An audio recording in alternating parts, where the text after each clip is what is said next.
Yeah, if you go through the small ads in the back of car magazines, you'll find they're stuffed full of ads for supercars, which cost less than, what, 2-year-old Mondeo.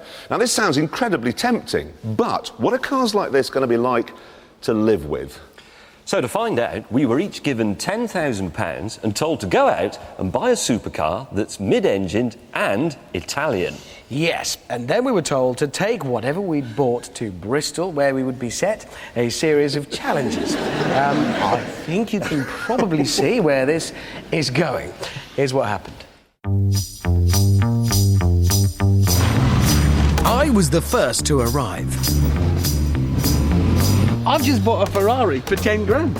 It's a 1979 308 GT4. Look, it's yellow, it's got an engine in the middle, it's got everything. Right, wait for the others, see what they've got.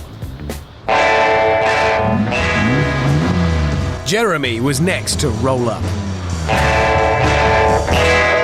The Maserati It's a Maserati. Maserati Merak. Merak. Yeah. Right. Possibly the prettiest supercar ever made. Potentially. £7,000. About 3 grand less than me. Yours. And you bought I bought a Ferrari. No, you haven't. It is a Ferrari. It just isn't a Ferrari. What Richard had bought was never originally called a Ferrari. It was so slow and wet, it was actually called a Dino. There's no point going, I bought my George. It's from Asda. You've got a George car. What's this? It's a spare wheel. Hang on, is this a V? They're a V6, aren't they? Yeah, but it's brilliant. Engine in this. Honestly, the guy I bought it from just spent 10,000 quid rebuilding that engine. Sold the whole car for 7. Shows how much the rest of it's worth. So watch the headlamps.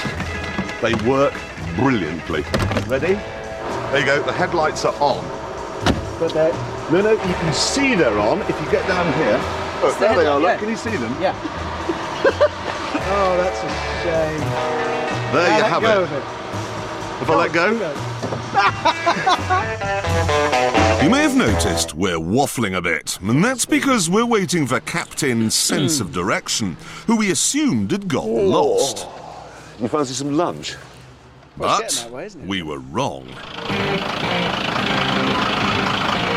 James has bought an AA truck. He's bought a... At least you made it to the end of our last one of these before getting on one. Right. James, we said a mid-engined Italian supercar, not a truck. That's fun. Is that the best you two can come up with? Yes, it is. What is your... That, Apart from gentlemen, is is the a Lamborghini Urraco. Look at it. Not a very good example, though. It's superb. But James, let's cut to the chase. Okay. It's on a lorry. It's an electrical problem. The Italians invented electricity, as we know. James decided the best form of defence was attack. But I know about old cars, as you know, and I can look at this, and with my trained eye, I can tell you immediately that that is a pub. You've got a Look, trained eye, and you bought that.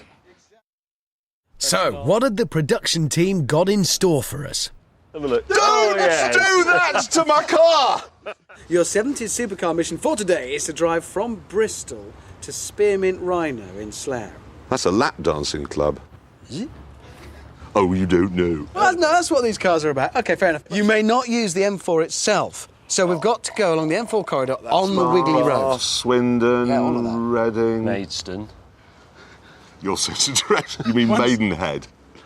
Oh, yeah. Maidenhead. So as long as he's got a sense of direction, he can get there. Maidenhead. As usual, points would be lost for unforeseen stoppages, and naturally there would be a series of challenges along the way.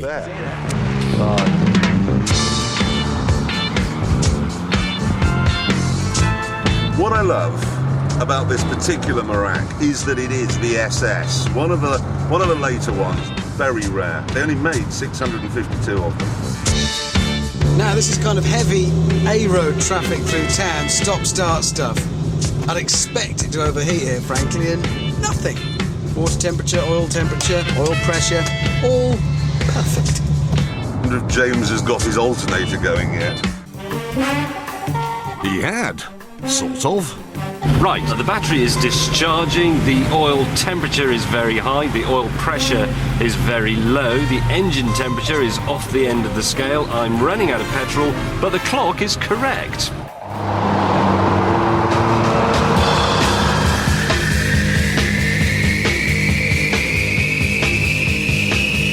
Right, we're out of Bristol. No mechanical maladies to report. There's smoke coming out of the back of that thing. That's smoke. Hey? No, it's not a kit car. It's a Lamborghini. Philistine. I've noticed my speedo is a bit optimistic. We were stuck behind a tractor earlier on that was doing 50, according to this. Never mind, could be worse.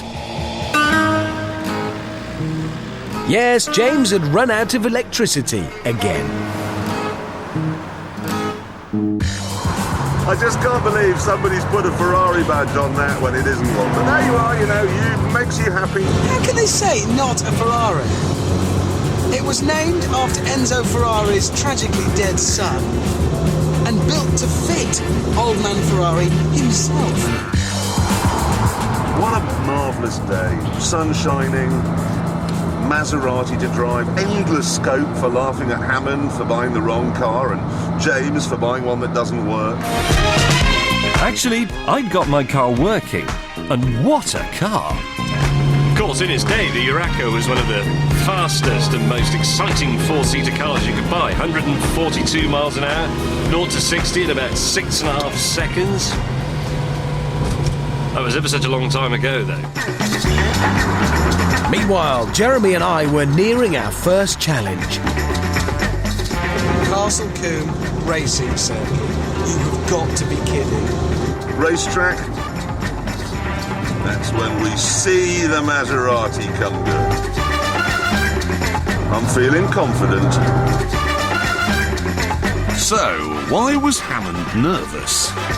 You see, my car has a bit of a secret. At the back of it, there's a subframe which on the 308 holds the engine in and the wheels on, keeps them attached to the body, and it's just made of rust. Still, could be worse.